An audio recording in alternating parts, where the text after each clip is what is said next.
नमस्कार, स्वागत है आप सभी प्यारे मित्रों का स्टडी वेब्स के ऑफिशियल प्लेटफॉर्म पर। कैसे हैं आप सभी लोग? आशा करते हैं आप सभी लोग स्वस्थ होंगे और अपनी तैयारी बढ़िया तरीके से कंटिन्यू कर रहे होंगे। दोस्तों, अगर हम आपसे बातचीत करें तो आज के सेशन में महावीर स्वामी जी के बारे में हम पढ़ने चल रहे हैं। बेसिकली महावीर स्वामी जी के बारे में जब हम बातचीत करना शुरू करेंगे तो ध्यान दीजिएगा, महावीर स्वामी जी के जन्म और मृत्यु के संबंध में दो बातें मिलती हैं। एक तथ्य कहता है कि महावीर स्वामी जी का जो जन्म है वो 544 बीसीई में, और जो मृत्यु है वो कब हो रही है? 468 बीसीई में हो रही है। और दूसरा तथ्य बताता है महावीर स्वामी जी का जो जन्म है वो 599 बीसी में और मृत्यु जो है वो 527 बीसीई में हो रही। तो मृत्यु और जन्म के संबंध में दो कथन मिलते हैं, एक पुराना एक नया। और अगर हम आपसे बातचीत करें, वर्तमान समय के बारे में बातचीत करें, तो एक प्रकार से आप देखोगे ये 540 या 544 बीसीई वाला जो है ये पुराना है, और ये वाला जो 599 से लेकर 527 बीसीई का है, ये वाला थोड़ा क्या है, इसको नया माना जाता है, ये मॉडर्न माना जा रहा है। अब चलिए हम इनके बारे में थोड़ी सी बातचीत करना शुरू करते हैं। सबसे पहला चीज, इनका जो जन्म है, जन्म के संबंध में मैंने अभी आपको बताया 540 या 44 आप कह लीजिए, इनका जो जन्म है आप कह लीजिए 540 बीसीई में, 540 बीसीई में। और दूसरा तथ्य, जब हम 540 मान के चलते हैं इनका जन्म, तो मृत्यु को कब मानेंगे? तो मृत्यु वाला सेगमेंट पहला मानेंगे कब? तो हम कहेंगे 468 बीसीई में। कब? 468 बीसीई में, बिफोर कॉमन इरा में। एक ये वाला, और दूसरा जस्ट इसका अगर हम आपसे बातचीत करें, दूसरा जन्म है तो 599 बीसीई में और 527 बीसीई में मृत्यु। ये दो तथ्य आपके सामने मिल गए। ठीक, आगे बातचीत करें। अब प्रश्न के बारे में बातचीत करें, इनका जन्म स्थान क्या है, मतलब इनका जन्म कहां पर हुआ। जन्म स्थान के बारे में बातचीत करें तो वैशाली में हुआ था। इनका जो जन्म है वो कहां पर हुआ? वैशाली। और वैशाली में एक कुंड ग्राम है, वहीं पर क्या है, वहीं पर बिहार में इनका जन्म हुआ था। तो वैशाली के कुंड ग्राम में ये कहां पर है? ये बिहार में है। यहीं पर इनका क्या है? यहीं पर इनका जन्म हुआ था। किसका? तो महावीर स्वामी का जन्म हुआ था। ठीक, अगली बातचीत करें, इनके पिता के बारे में बातचीत करें। इनके पिता का जो नाम है वो क्या है? इनके पिता का नाम देखने को मिला सिद्धार्थ। इनके पिता कौन है? इनके पिता का नाम है सिद्धार्थ। महावीर स्वामी के पिता का नाम है सिद्धार्थ। और सिद्धार्थ के बारे में बातचीत करें तो ये वज्जी संघ के कुंड ग्राम के क्षत्रिय थे। वज्जी संघ के कुंड ग्राम के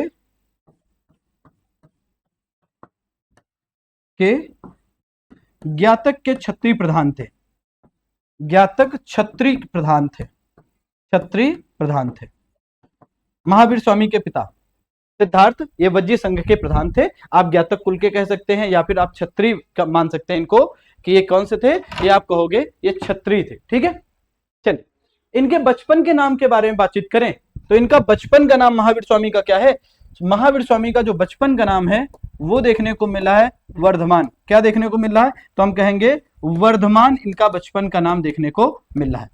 वर्धमान इनका बचपन का नाम है। महावीर स्वामी के बचपन का नाम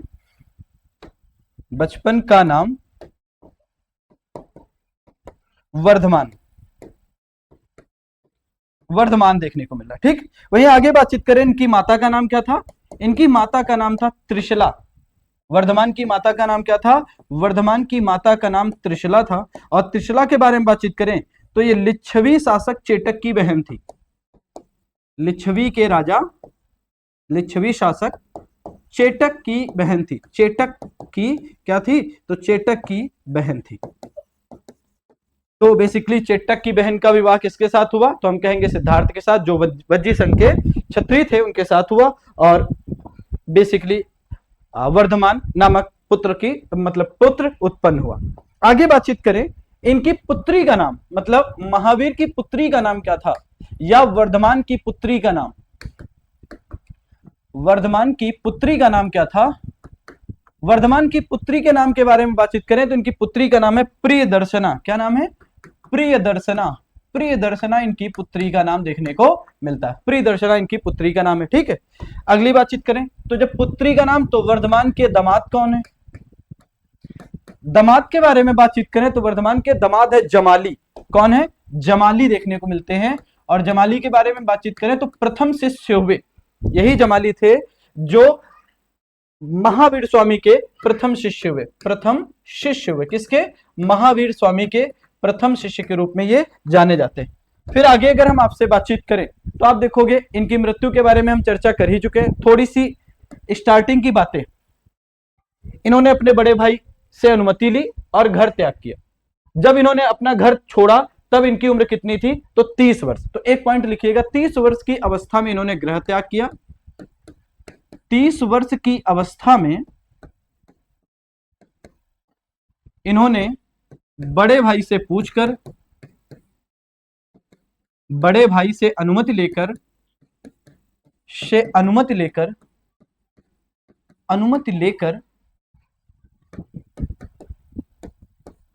गृह त्याग किया। तो 30 वर्ष। और महात्मा बुद्ध के बारे में, महात्मा बुद्ध गृह त्याग कितनी उम्र में कर रहे हैं? 29 ईयर में। ठीक है, तो वो 29 साल में, ये 30 साल में। सीक्वेंस से याद करोगे तो शायद कुछ याद भी हो जाए। अगले पॉइंट के बारे में बातचीत करें, ठीक है। इन्होंने 12 वर्ष तक तपस्या की। वर्धमान ने ज्ञान प्राप्ति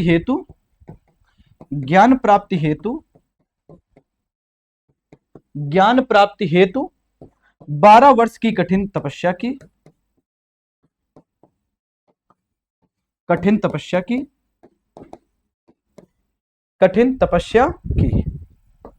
ठीक है, और इनको 42 वर्ष, मतलब 30 साल में घर छोड़ा, 12 साल तपस्या किया, तो 30 10 40 2 42 साल के हो गए। और इनको 42 साल की उम्र में क्या हो रहा है? 42 साल की उम्र में आप देखोगे इनको कैवल्य प्राप्त हो रहा है।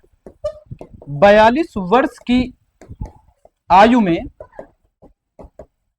में कैवल्य का मतलब ज्ञान प्राप्त हो रहा है, कैवल्य प्राप्त हुआ। 42 इयर्स की एज में इनको कैवल्य प्राप्त हो रहा है। अब कैवल्य कहां पर मिला? कैवल्य के बारे में थोड़ी सी जानकारी ले लेते हैं। तो इनको जो ज्ञान प्राप्ति है, कैवल्य को हम क्या कहेंगे? दूसरे शब्द में ज्ञान प्राप्ति। इनको जो ज्ञान की प्राप्ति है वो आप देखोगे तो कहां पर हो रही? तो हम कहेंगे वैशाली के जाम्भिक ग्राम में हो रही। वैशाली के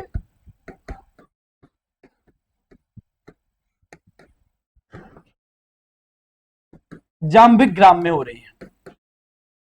इनको ज्ञान प्राप्ति कहां हुआ? वैशाली में ही एक गांव है जिसका नाम है जाम्भिक।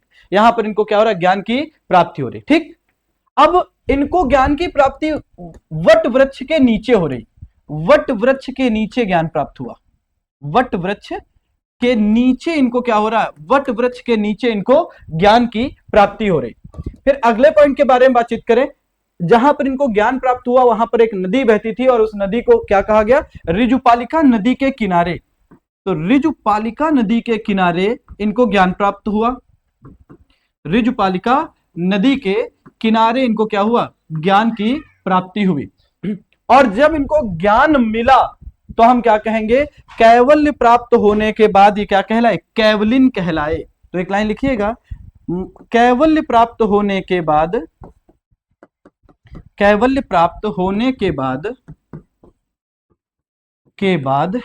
कैवलिन कहलाए। क्या कहलाए? कैवलिन कहलाए। तो ये जैन धर्म के संस्थापक नहीं है, ध्यान समझना। जैन धर्म में इनसे पहले भी 23 लोग आ चुके थे। जैन धर्म की स्थापना ये नहीं कर रहे, लेकिन ये जैन धर्म के अंतिम तीर्थंकर के रूप में फेमस हुए। अंतिम तीर्थंकर के रूप में क्या हो रहे? ये फेमस हो रहे। जब हम यहीं पर थोड़ी सी आपसे बातचीत करते हैं तो ध्यान से देखिएगा। बेसिकली जब इनको कैवल्य प्राप्त हो गया तो इनको जिन भी कहा गया। जिन का मतलब जो पांचों इंद्रियों का विजेता हो, पांचों इंद्रियों पर जो जिसके बस में पांचों इंद्रियां होती। तो हम अगले पॉइंट में कहेंगे, भैया क्या कहेंगे? इनको जिन भी कहा गया। जिन का मतलब होता है विजेता। जिन का मतलब क्या होता है? विजेता। और विजेता कौन होगा?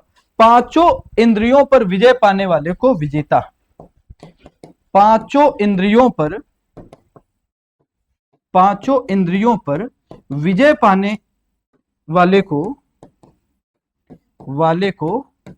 जिन कहा गया, तो महावीर को जिन भी कहा गया, ठीक, क्योंकि इनको भी पांचों इंद्रियों पर विजय प्राप्त हुई। अगली जब हम आपसे बातचीत करते, इनको क्या कहा गया, इनको श्रेष्ठ कहा गया, और श्रेष्ठ को कहते हैं अरहत। अरहत का मतलब श्रेष्ठ। अब श्रेष्ठ क्यों कहा गया, क्योंकि इनको ज्ञान प्राप्त हो गया और इन्होंने पांचों इंद्रियों पर विजय प्राप्त करी। इसके बाद अगर हम अगली बातचीत करें तो इन्हें क्या कहा गया, अगर हम आपसे बातचीत करें तो इन्हें वितराग कहा गया, इन्हें वितराग भी कहा गया। वितराग, वितराग का मतलब क्या है, जो व्यक्ति बंधनों से मुक्त हो जाता है, बंधनों से मुक्त होने के कारण, बंधनों से मुक्त होने के कारण, मुक्त होने के कारण महावीर स्वामी को, महावीर स्वामी को, महावीर स्वामी को वितराग कहा गया, वितराग कहा गया, कहा गया, वितराग कहा जा रहा है, ठीक है, तो वितराग कहा जा रहा है। अब ध्यान समझना, इनकी जो मृत्यु है वो 72 वर्ष की उम्र में हो रही, इनकी जो मृत्यु है वो कब हो रही, तो लिखेंगे इनकी मृत्यु 72 वर्ष की आयु में, 72 वर्ष की आयु में, सल्लेखना द्वारा, सलेखना द्वारा, सलेखना द्वारा पावापुरी में हुई। कहां पर मृत्यु हो रही है, पावापुरी में हुई। सलेखना का मतलब खाना और पानी छोड़ देना और इसी को क्या करना, प्रकृति में एक प्रकार से मिल जाना। बहुत ही एक प्रकार से आप कहिए कि इस पर तो सुप्रीम कोर्ट पर मुद्दा भी हुआ था, लेकिन फिर ये कहा गया कि भैया ये धर्म की स्वतंत्रता है, जो लोग अपने शरीर को सल्लेखना के द्वारा, पानी का त्याग करके, भोजन का त्याग करके मृत्यु को प्राप्त करना चाहते हैं, उनके लिए ये क्या है, जैन धर्म सल्लेखना के द्वारा ही मृत्यु को क्या करता है, स्वीकार करता है। समझ रहे हैं? तो बहुत जो जिन लोग हुए हैं, जो विजेता लोग हुए हैं, जिनको ज्ञान की प्राप्ति हुई है, उन्होंने अपनी मृत्यु का माध्यम कैसे चुना, सल्लेखना। सल्लेखना एक प्रणाली है मौत की, मृत्यु की, और इसमें पहले आदमी भोजन का त्याग करता है, फिर पानी का त्याग करता है, और फिर जब भोजन और पानी मिलेगा नहीं तो शरीर कमजोर हो जाएगा और धीरे धीरे वो क्या हो जाएगी, उसकी मृत्यु हो जाएगी। ठीक है, अगर हम आपसे बातचीत करें यहीं पर थोड़ा सा समझिएगा, राजगृह में महावीर स्वामी ने जैन संघ का पुनर्गठन किया। अगली बातचीत करने चल रहे हैं, राजगीर में महावीर स्वामी ने, राजगीर में महावीर स्वामी ने, गिर में महावीर स्वामी ने, महावीर स्वामी ने जैन संघ का, जैन संघ का पुनर्गठन किया, जैन संघ का पुनर्गठन किया, पुनर्गठन किया, जैन संघ का पुनर्गठन किया। जब हम इसके बाद थोड़ी सी बातचीत करें, और ये जो जैन संघ था, ये जैन संघ जो था ये 11 भागों में विभक्त था। कितने भागों में, तो हम कहेंगे जैन संघ जो था वो 11 भागों में विभक्त था।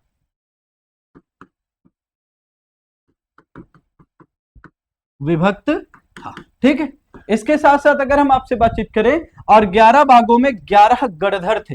कितने, 11 गणधर थे, 11 गणधर थे, ठीक है। अगली अगर हम आपसे बातचीत करें, इसके बाद के पॉइंट के बारे में आपसे बातचीत करें, तो आप देखोगे महावीर स्वामी के बाद जैन संघ के जो अध्यक्ष हुए वो कौन कौन थे। तो महावीर स्वामी के बाद जैन संघ के अध्यक्ष,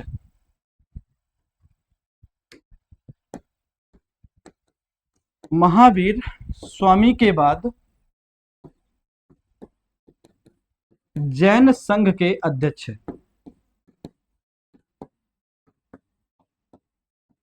तो जैन संघ के अध्यक्ष की बातचीत करें तो महावीर स्वामी के बाद जैन संघ के अध्यक्ष क्रमशः कौन हुए, तो हम कहेंगे सुधर्मन हुए, सुधर्मन जी हुए।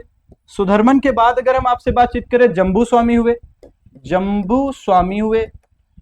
जम्बू स्वामी के बाद अगर हम आपसे बातचीत करें तो संभूति विजय हुए। कौन, संभूति विजय हुए, संभूति विजय हुए। और संभूति विजय के बाद अगर हम आपसे बातचीत करें, भद्र बाहु हुए, भद्र बाहु हुए। ये 4 लोग सीक्वेंस से जैन संघ के क्रमशः क्या हुए, महावीर स्वामी के बाद अध्यक्ष हुए। जैन संघ को मानने वाले अनुयायियों को हम 4 हिस्सों में बांटकर पढ़ते हैं। जैन संघ को मानने वाले अनुयायियों को जैन संघ को मानने वाले अनुयायियों को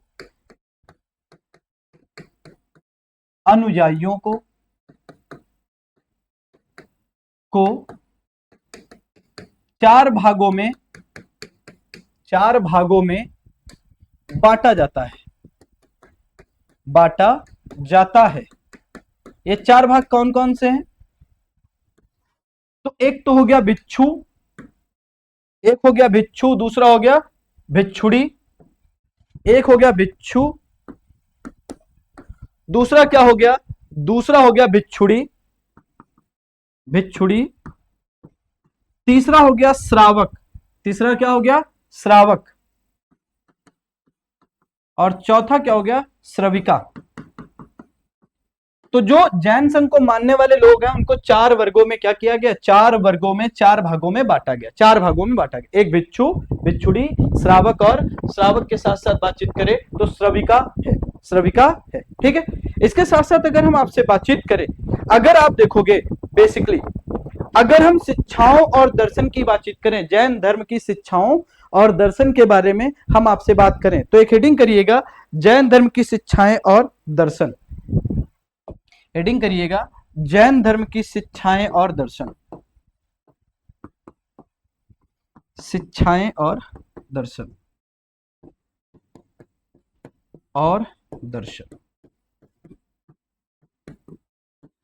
देखिए, जैन धर्म की शिक्षाओं के बारे में जब हम आपसे बात करते हैं तो यहां देखेंगे, कह रहे कि भैया जन्म और मृत्यु से छुटकारा पाने के लिए महावीर स्वामी ने त्रिरत्नों और पंच महाव्रतों का क्या किया? विशेष बल दिया। तो जन्म और मृत्यु से छुटकारा पाने के लिए, महावीर स्वामी ने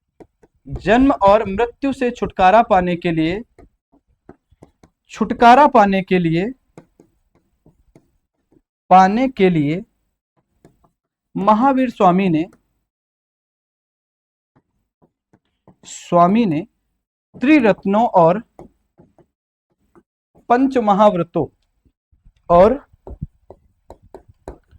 पंच महाव्रतों पर विशेष बल दिया।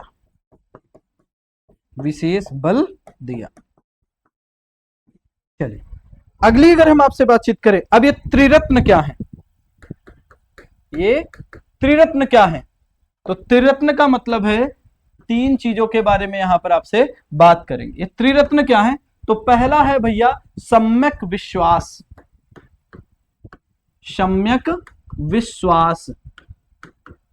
दूसरा क्या है? दूसरा है सम्यक ज्ञान। और तीसरे के बारे में अगर हम आपसे बातचीत करें, तीसरा है सम्यक कर्म। तीसरा क्या है? सम्यक कर्म। इन तीन रत्नों को, त्रिरत्नों को, सम्यक विश्वास, सम्यक ज्ञान और सम्यक कर्म, और पंच महाव्रतों को, पंच महाव्रत।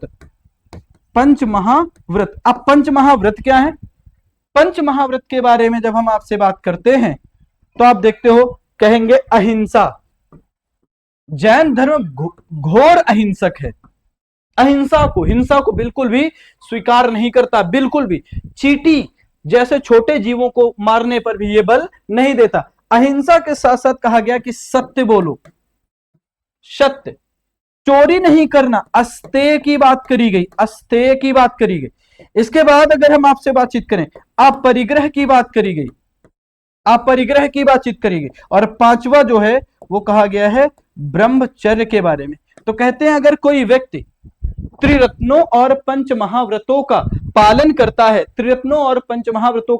करता है तो क्या होगा? उसको ज्ञान की प्राप्ति हो जाएगी। ज्ञान की प्राप्ति हो जाएगी, मतलब केवलिन। तो केवलिन बनने के चरण होते हैं। तो एक और हेडिंग बनाइएगा, केवलिन बनने के चरण। केवलिन बनने के क्या क्या चरण है जरा देखते हैं। केवलिन कुछ स्टेजेस में बनते हैं। इसमें सबसे पहला होता है कि भैया आश्रव की बात होती। किसकी? आश्रव की बात होती। ये आश्रव क्या होता है? तो कहते हैं जब कर्म पुद्गलों का आत्मा की ओर प्रवाह होता है। जब कर्म पुद्गलों का आत्मा की ओर प्रवाह होता है, आत्मा की ओर प्रवाह होता है तो उसे आश्रव कहते हैं, तो उसे क्या कहते हैं, आश्रव कहते हैं। जब ये होगा तो उसके बाद दूसरी स्टेज पर बंधन, बंधन क्या होंगे, तो बंधन की जब बात करते हैं तो कहते हैं पुद्गल कर्मों का जीव में प्रवेश होगा, पुद्गल कर्मों का, पुद्गल कर्मों का जीव में प्रवेश, जीव में प्रवेश, जीव में जब प्रवेश होगा तो इसको हम क्या कहते हैं, बंधन कहते हैं। ठीक है, अगले स्टेज की बातचीत करें, तीसरी स्टेज संवर। संवर क्या होता है, संवर की बात करते हैं पुद्गल कर्मों का जीव की ओर प्रवाह बढ़ना, पुद्गल कर्मों का जीव की ओर प्रभाव या जीव की ओर प्रवाह बढ़ना, प्रवाह बढ़ना। अगली बातचीत करें, 4 के बाद नेक्स्ट की बातचीत करें चौथे के बारे में, तो चौथा है निर्जरा। निर्जला, निर्जला क्या होगी, निर्जरा क्या होगा, निर्जरा का मतलब है भैया सामाजिक पुद्गल कर्मों का विनाश हो जाएगा, जीव के भीतर, जीव के भीतर सामाजिक पुद्गल कर्मों का विनाश, सामाजिक पुद्गल कर्मों का विनाश, सामाजिक पुद्गल कर्मों का विनाश।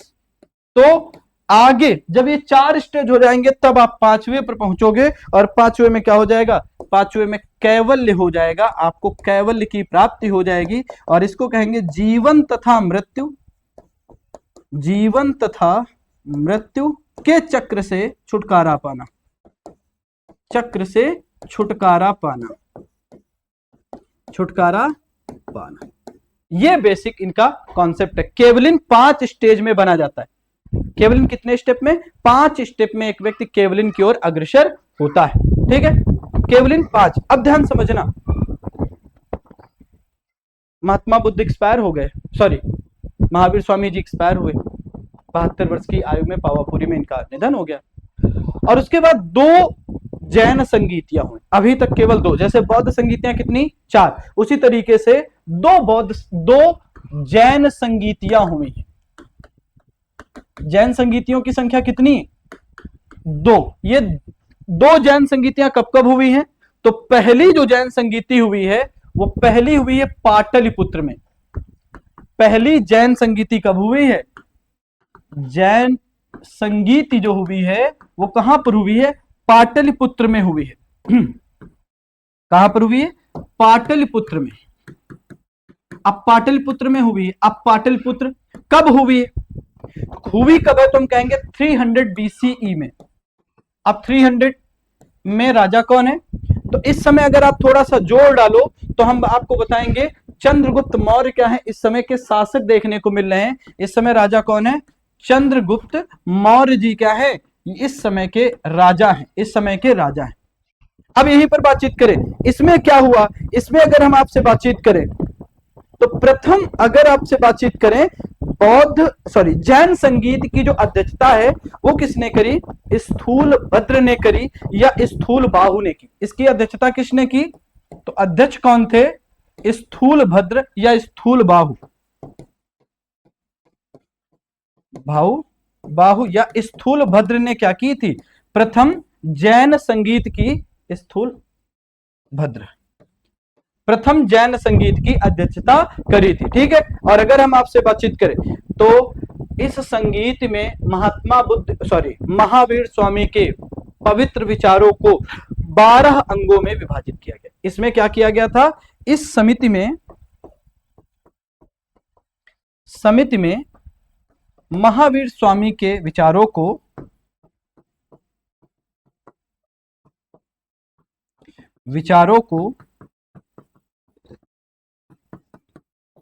12 अंगों में विभाजित किया गया।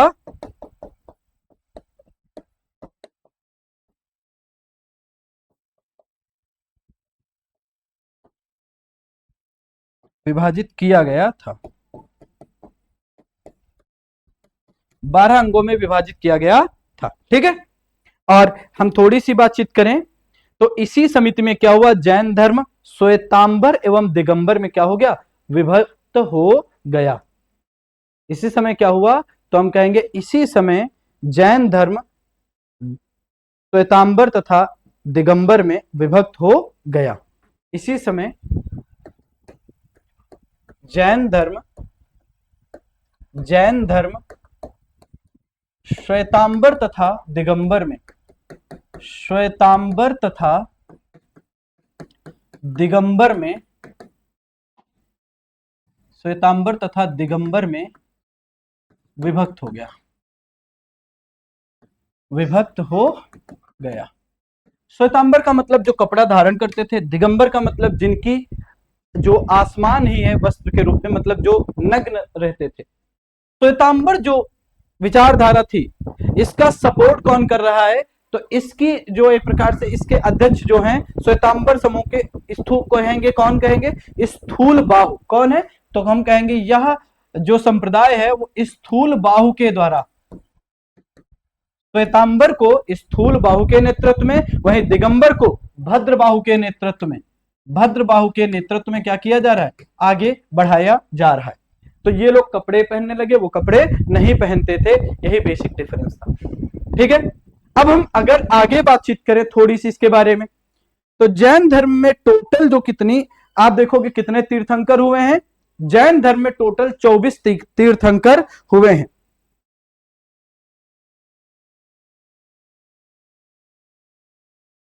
ठीक है, और ये कौन कौन है, इनके नाम देख लो, ऋषभनाथ है, अजितनाथ है, संभवनाथ है, अभिनंदन नाथ है, सुमतिनाथ है, पद्म प्रभु हैं, सुपार्श्वनाथ हैं, चंद्र प्रभु हैं, पुष्पदंत हैं, शीतलनाथ हैं, श्रेयांसनाथ हैं, वसु पूज्य हैं, विमलनाथ हैं, अनंतनाथ हैं, धर्मनाथ हैं, शांतिनाथ हैं, कुंथुनाथ हैं, अरहनाथ हैं, मल्लिनाथ हैं, मुनि सुब्रत हैं, नेमिनाथ हैं, नमिनाथ हैं, पार्श्वनाथ, और 24वें तीर्थंकर आपके महावीर स्वामी थे।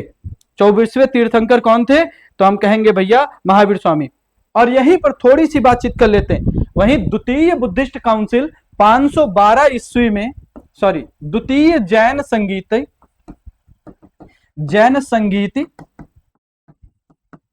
512 ईस्वी में